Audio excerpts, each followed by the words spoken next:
Congress has given the Department of Defense and President Donald Trump the 2019 National Defense Authorization Act in what seems like record time.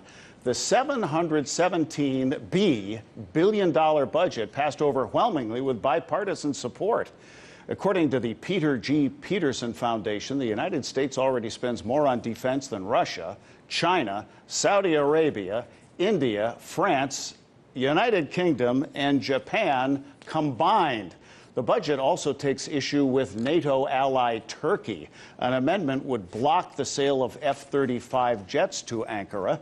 The president is expected to sign this budget. And for context and perspective on this, we are joined by former Pentagon official Michael Maloof.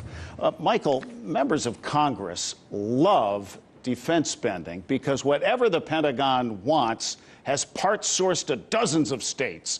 Caricature or standard operating procedure? It's standard operating procedure. In fact, Lockheed and all these other major companies that build these big weapons systems ensure that almost every congressional district has some component that fits into some widget somewhere into some weapons system. A Phillips head screw from your district, right? That's right. That's correct. A little larger than that, but they do make a point, and in fact, you have a military liaison who goes around and making sure that, especially representatives from the companies who do that. Two-part question. Have you ever seen a defense budget come together this quickly? And conversely, in all your years inside the Pentagon, can you remember a time when the DoD was sweating out a budget? Oh, DoD has sweated out budgets in the past, and this is probably one of the fastest authorizations going. Now, it has not been appropriated yet, but it is authorized, and it's actually giving more ships, more aircraft than what the administration asked for.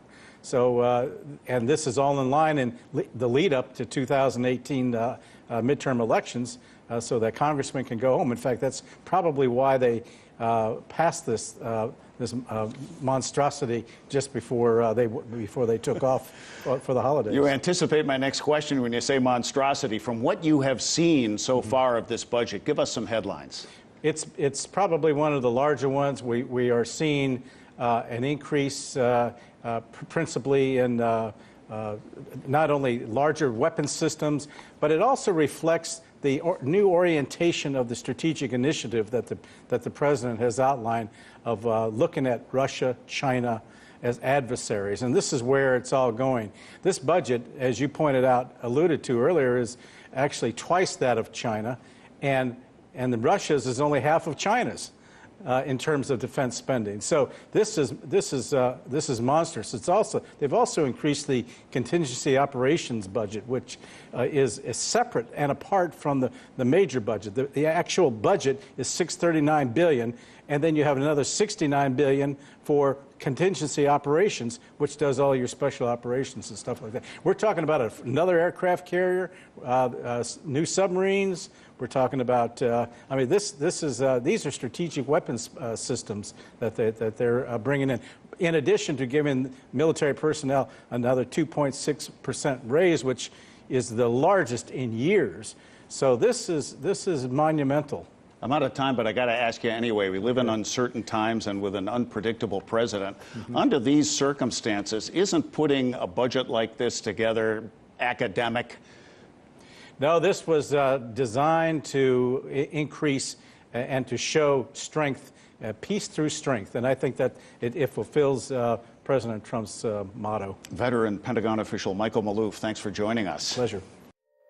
Hey YouTube, thanks for checking out our channel. We hope you enjoyed the video. We have tons of content for you just like this. For more of RT America's one-of-a-kind news and analysis, be sure to subscribe and never stop questioning more.